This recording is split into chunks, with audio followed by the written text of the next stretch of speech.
curtain rises. One!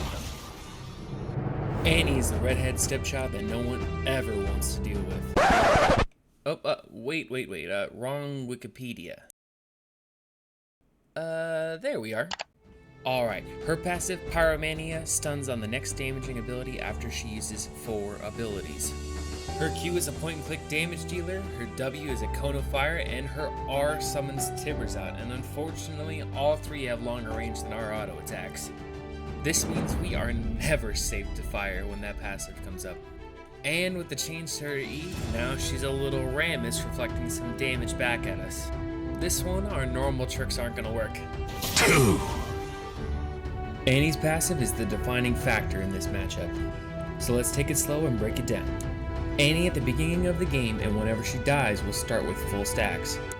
Her next ability at 4 stacks will cause enemies to become stunned if they're hit by the initial burst.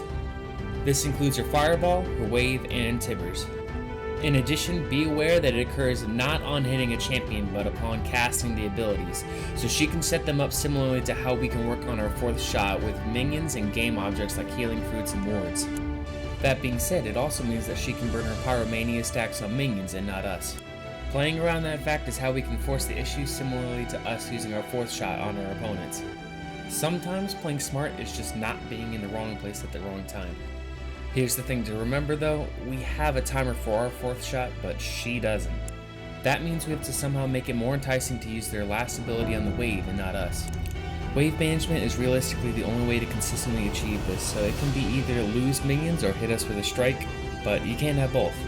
3! Our normal fleet footwork sustain is nice so that we can keep fighting continuously, but I think going Dark Harvest is the move.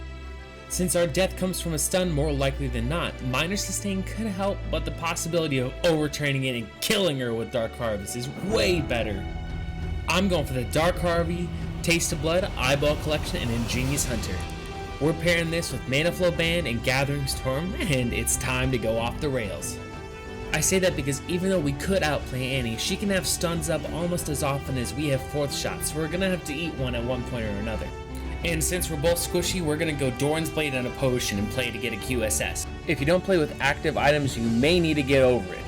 It cleanses any CC other than knockups and adds 30 MR. This is huge because it basically nullifies your E at lower levels since it only deals 30 base damage on Reflect, so the downside of trading into her more aggressively becomes less of an issue, so Dark Harvest. That's why I like Ingenious Hunter, because in the end game, every fight will be able to break CC.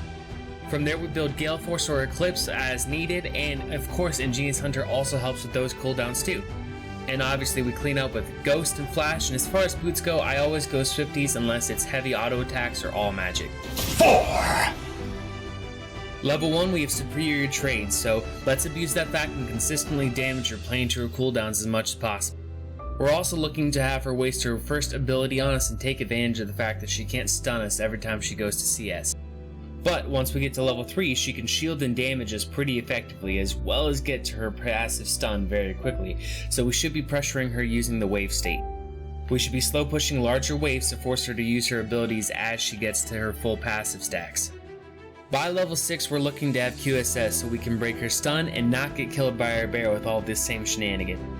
From there on, we can still use our wave to pressure her and create roaming opportunities as they come, since we have a way to break the CC if she comes to counter roam with us. Pay attention to one thing. Does she have teleport or ignite?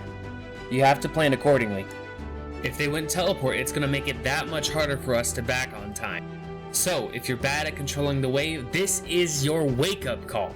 With this, Annie no longer just gets to play her game and we're living in it. We got this. And don't forget, we're playing to win every matchup, and this is our chance. That's our general game plan. Thanks for watching. If you like this and want to hear my other strats, be sure to subscribe, like, and comment any other ideas or what you want to see next. I'll be streaming Jhin Mid and other games and strats at twitch.tv/tackthemac, and you can keep up with me there on these other doobly-doos on screen. Now get out there, get after it, and keep putting warheads on 4 heads. Tack out.